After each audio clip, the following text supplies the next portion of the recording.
So today we got Kody's two-door JL with UD60 Dana Spicer full float 8-lug axles, Motobilt front bumper, PSC assisted steering, custom Dixie coilover / strut mounts in the front.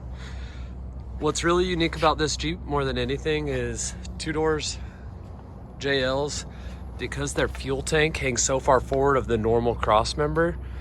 No one has a long arm kit, and you can see we got a long arm 3-link passenger side with full-size track bars, joints, Genride aluminum front fenders, has DV8 rock sliders on it.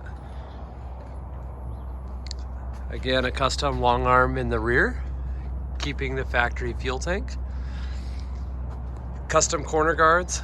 We took a set of Next Venture Motorsports JL corners, then you can see where we had to mate and make them into one. You could see the rear setup, big beefy track bar. Again, UD60 rear.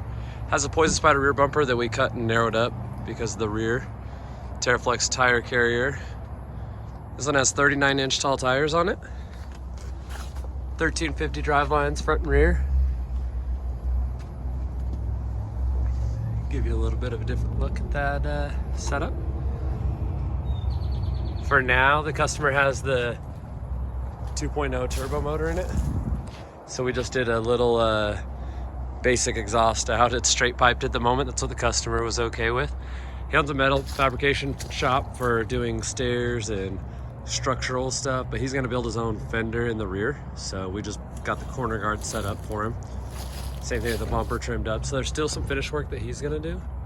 It's got an anti-rock rear sway bar.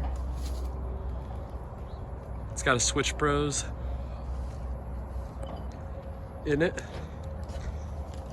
I'll show you that.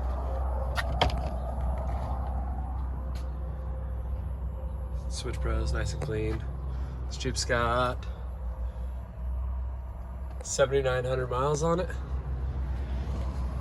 His wife dailies it a little bit. I mean, they just picked this thing up probably within the last year.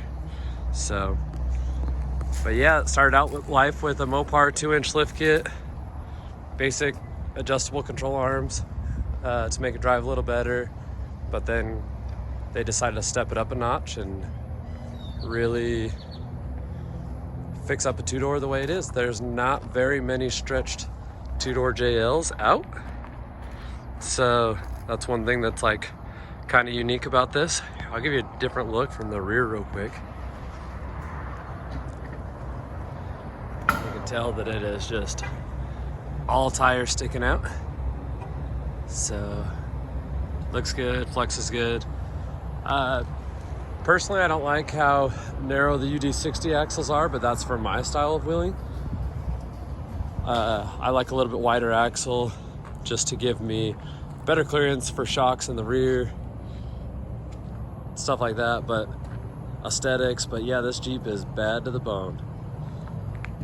Went and drove it, drove good, one hand on the wheel, 80 miles an hour. Does not have a front sway bar. If you really power it in a corner, you can kind of tell it doesn't have the front sway bar. Everyone goes, oh, you don't need them with Worry struts. Well, I personally have driven them both ways on a full hardtop, full door Jeep. I can tell you that at least a rear sway bar makes a big difference, which is why we did it on this two-door. See that PSC canister there. See our tower brace there. Plenty of clearance.